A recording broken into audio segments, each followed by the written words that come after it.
Thank you for joining us for Faith Journeys, part of our series, Still Speaking with Ivanhoe Church.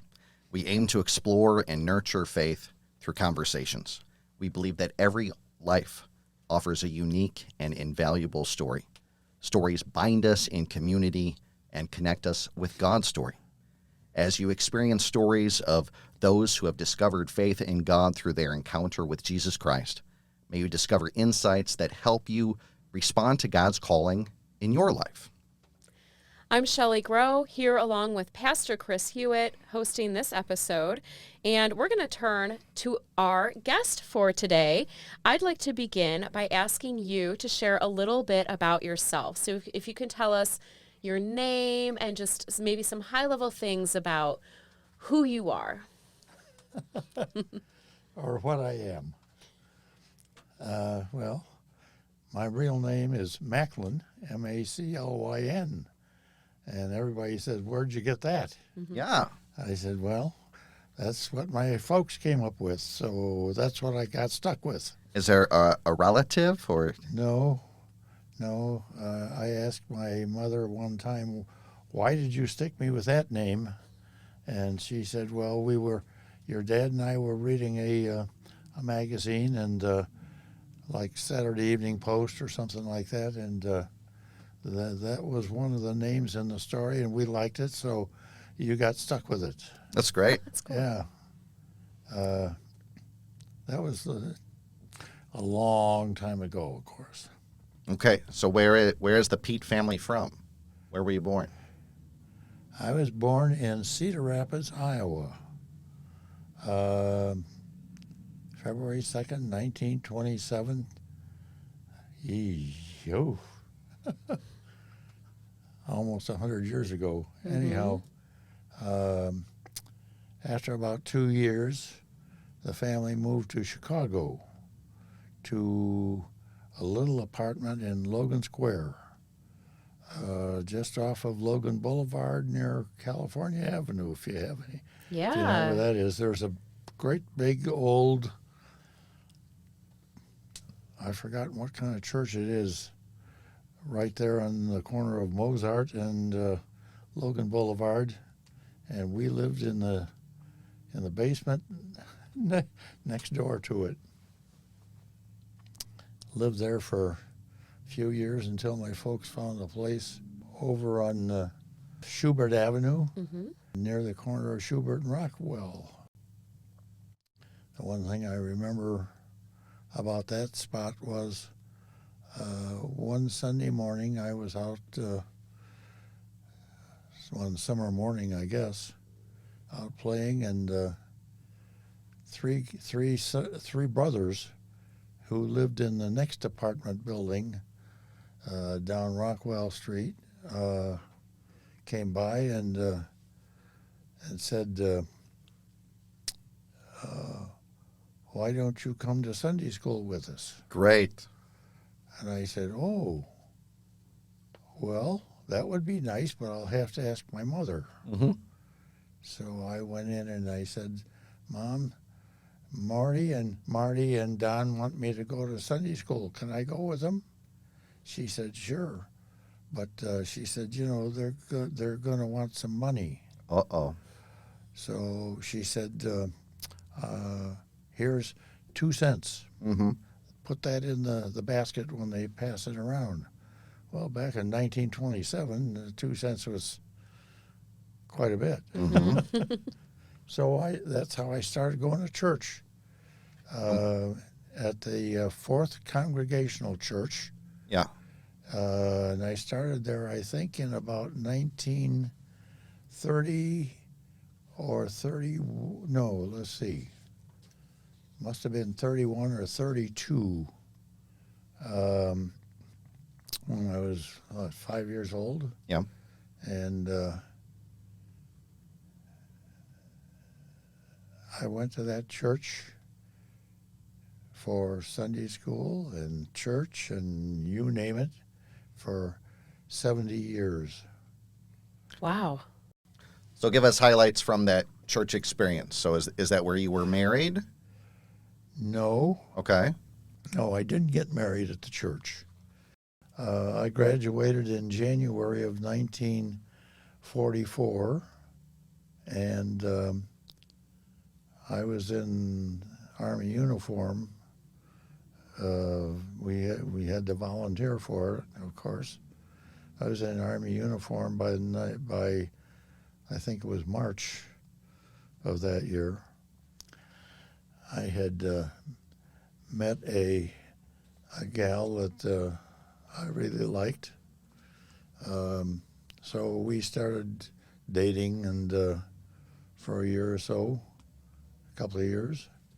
And in 1946, after I graduated from all the Army stuff, we decided we wanted to get married. I was 19 and she was 18. That was Susan's mother. And you couldn't get married in Illinois for 3 days. So we decided we didn't want to wait. We drove to Ohio, where there was no 3-day wait. Wow. We eloped, so to speak. Got married there. Spent I had $100 when we took off. We told my folks we were going to visit her aunt and her father, that we were going to visit the other aunt. And You snuck off. so we snuck off and went to Bowling Green, Ohio, rented 2 rooms in a small hotel because we couldn't get married that day. We had to wait till the next day. And so the next day we got married, and then we took off and went up to Detroit to stay with one of my Army buddies, Army friends, who I met at Michigan State College in East Lansing, and stayed with his folks for a couple of days. And then we came home and told our folks, well, Janet's mother had passed away, but her father said, "Oh, that's nice. I'm glad for you. Happy. Now you can have all of the furniture because I'm moving out." Oh, So he moved out, and then we went home and told my folks, and my mom wasn't too happy, but my dad said, all I remember is he said, "Did you have to get married?" Oh. I said, "No, why?" He said, "Well, I had to ask." Mm-hmm. I said, "No, we didn't have to. We just wanted to." He said, "Oh, okay." So we stayed with them for about a year or so, and till we got a place, an apartment of our own. And all this time, though, we were still attending Fourth Congregational Church in Logan Square. Okay. And as a matter of fact, my wife and I became adult counselors for the teenage group that was called Pilgrim Fellowship. Mm-hmm. And we did that for 20 years. Wow. And during that time, I think I held every position there was in the, trustee and head of the trustees and chairman of the board. And at that time, we had a board of directors. And we did that until we moved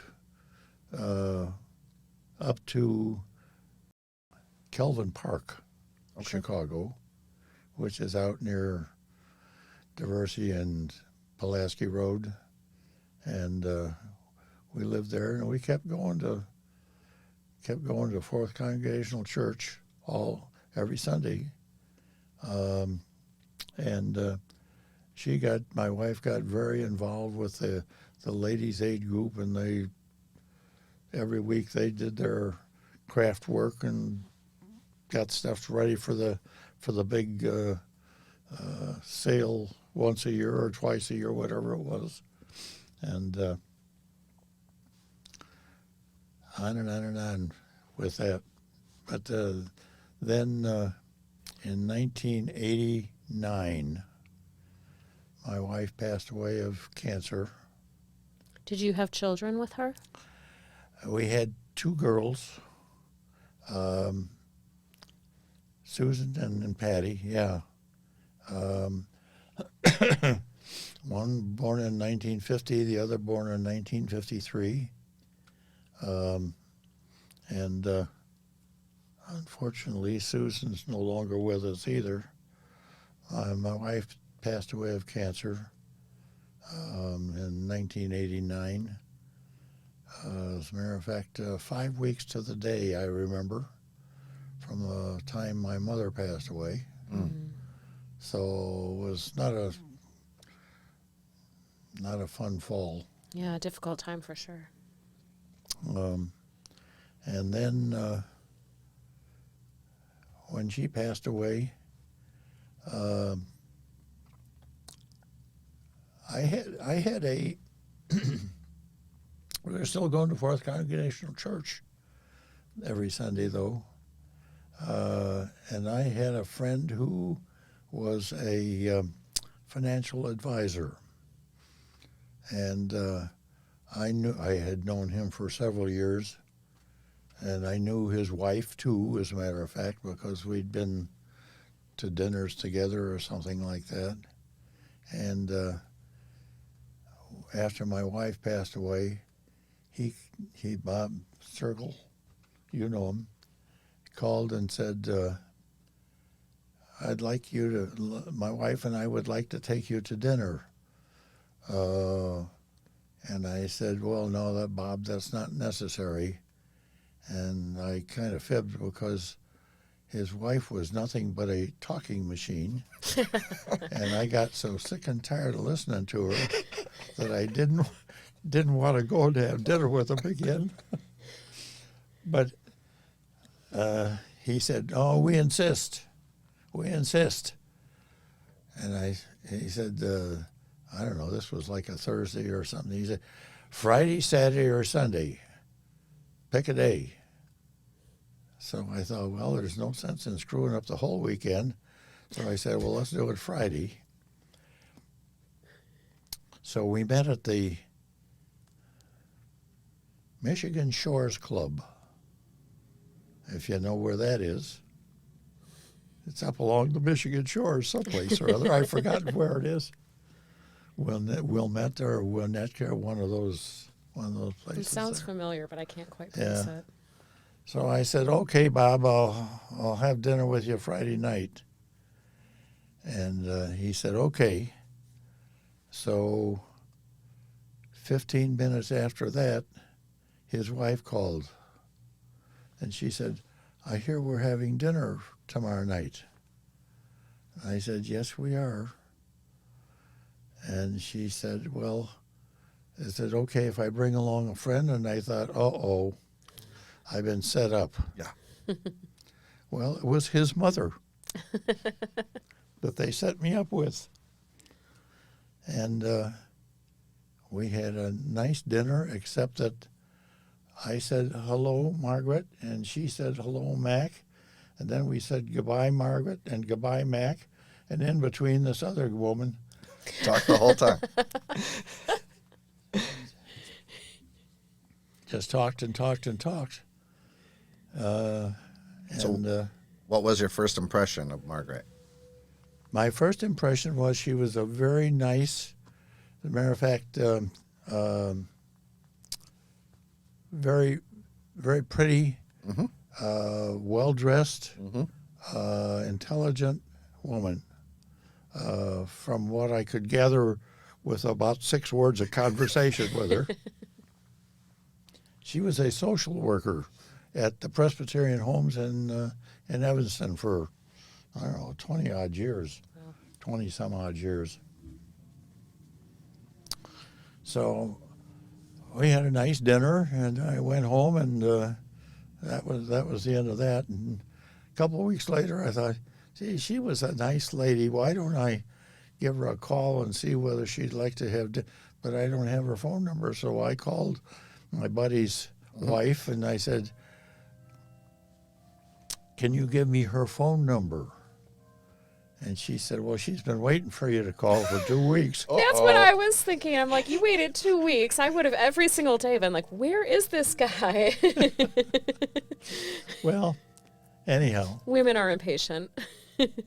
So Margaret, his mother, and I went out to dinner, and I think we went out to dinner every night after that for, gosh knows how long. And we got married the following November. She had a house in Glenview, and I had a house in Skokie, so we sold those and bought a place in Riverwoods. Okay. Where we lived Margaret and I lived for 12 years. And she called that our enchanted cottage. It was a nice little place. Aw. And then it was an older house. And all that time we were still going, well, Margaret was a strong Episcopalian. I should have mentioned that. She didn't want to become a Congregationalist, and I sure didn't want to become an Episcopalian. So we alternated. We'd go to her church one week and mine, back and forth. And we did that for a number of years. And finally, our little enchanted cottage that was about 100 years old when we bought it began to need some work, and I said, I don't feel like doing any more around this place. Let's find something else. So we bought a new place up in it was unbuilt.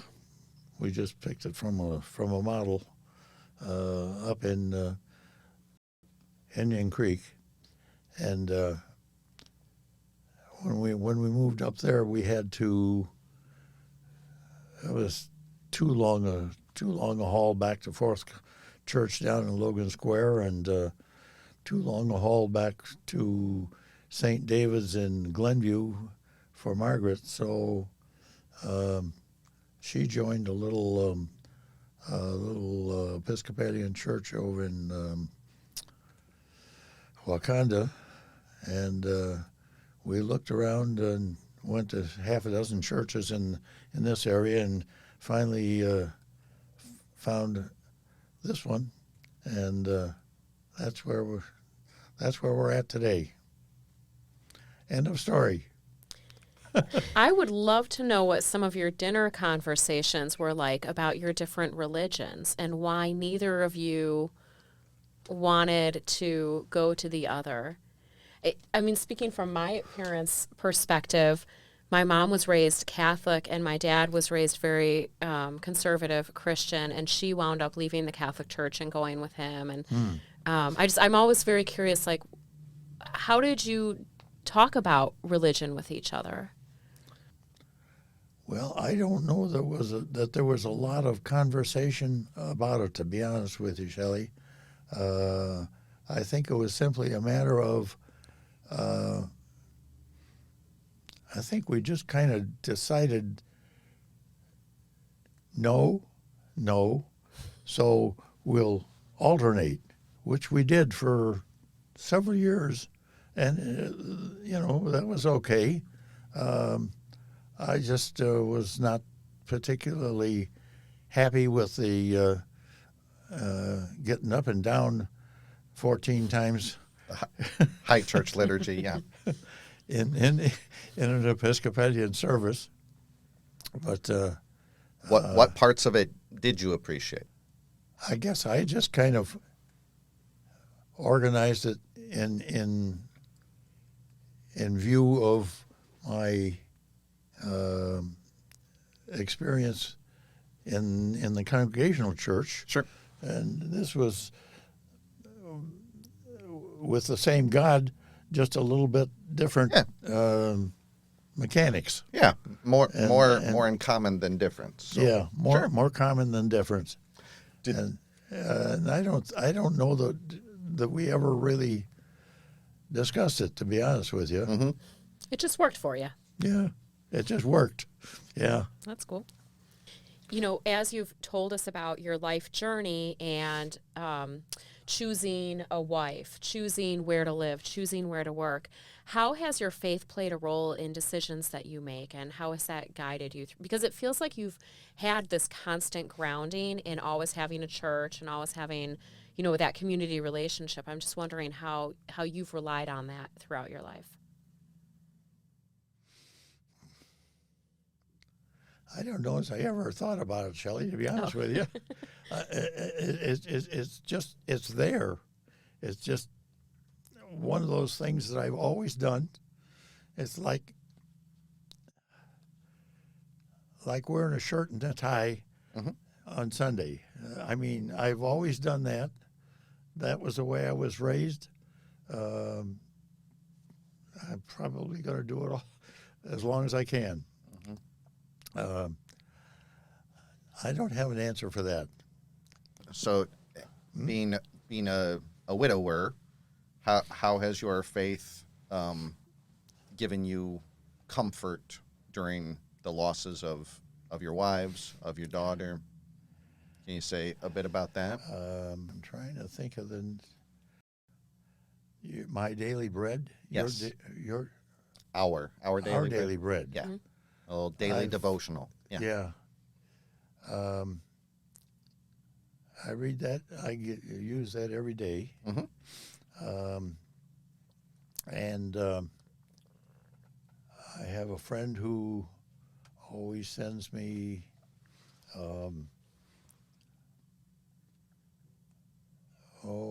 Advent and Lenten devotionals. Lenten. Yeah. Books. Yeah. You know, with stories. Mm-hmm. That's how I keep up with it. That's a great practice, yeah. Yeah. Do you have any advice? No, I don't give advice. Thank you. Well, maybe I should thank you. I get Yes. enough unwelcome advice. I'll take that kindly. Do you have a favorite hymn? Favorite church song? Oh, I got a lot of favorite hymns. I think so. Yeah. To God Be the Glory is one of my favorites. That's a good one. I know all of the verses of that one. I know all of the verses of Eyes Have Seen the Glory. Mm-hmm. I know all the verses of. I look them up in the hymnal Mm-hmm. and memorize them. Nice. 2 or 3 other ones. Okay. That keeps me going, I think so. and I'm constantly thinking in my mind, unconsciously, hymns. Like I've been doing my night the Day of Resurrection won't go away. It's in my head, and it's been running around for every time I wake up at night. There it is. I'll just tell the camera we've been singing that in place of the doxology since Easter. So, Yeah. So Mac's ready to give an offering each time he Yeah. wakes up in the morning. Yeah. Yeah. You got a question you thought we were going to ask? You got something a story that we should have asked you to tell? Yeah, I think you know more about me than I do. I think that you're somebody who it just really has led by example through your whole life. So, you know, like you said, you don't give advice, but I think that in your constant lunches and connections with people, I think that you've really probably changed a great number of people's perspectives over time. Let's hope. Yeah. Let's hope. Amen. Thank you so much, Mac. You're more than welcome. There's no charge. Thank you for joining us for this episode of Faith Journeys with Ivanhoe Church. We pray that this story resonated with you, sounding new ways in which God's blessings are interwoven through your life. We as a church strive to be a people of God's extravagant welcome, inviting all people to join our vibrant, diverse, and supportive faith community. As revealed in Jesus Christ and empowered by the still speaking Holy Spirit, we lovingly welcome all people, affirming each equally into the full life and ministry of the church. You might find us in person or on our streaming services any Sunday morning at 10 a.m., and we aim to offer a warm welcome and a meaningful message. We welcome your feedback. You can find us on Facebook or our church website at ivanhoechurch.org. Blessings to you with grace and peace. Amen.